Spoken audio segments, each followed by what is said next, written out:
Бұл конституциялық реформалар кабинетте отырып жазылған жоқ.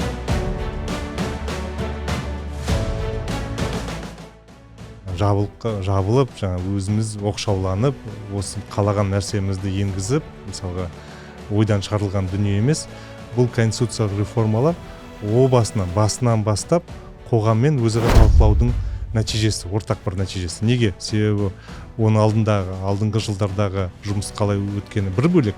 Одан басқа осы соңғы айларда жолдау жарияланатын алдында 2 ай бойы біз түрлі талқылауларды ұйымдастырған болатынбыз. Ұлттық кеңестің алаңында басқа да кездесулерді, жабық кездесулерді болды. Оппозициялық бағыттағы жүрген азаматтармен де кездестік. Олардың өтініші бойынша жабық формада өткіздік мысалға.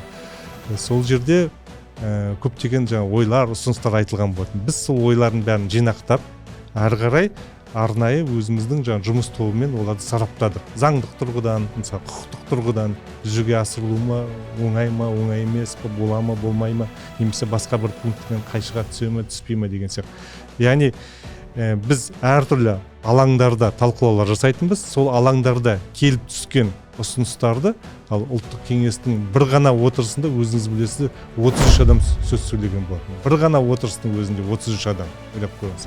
Ал сондай кездесулер бізде 20-30 кездесулер болған шығар мысалға. Енді әр айтылған ұсынысты біздер тізіп, арнайы таблица жасап, сонымен салыстырмалы түрде сараптама жасап, одан кейін құқық танушылар бар, заңгерлер бар, солардан құрылған жұмыс тобымен бізде талқылайтынбыз. Сол талқылаудан өткеннен кейін ғана бар бұл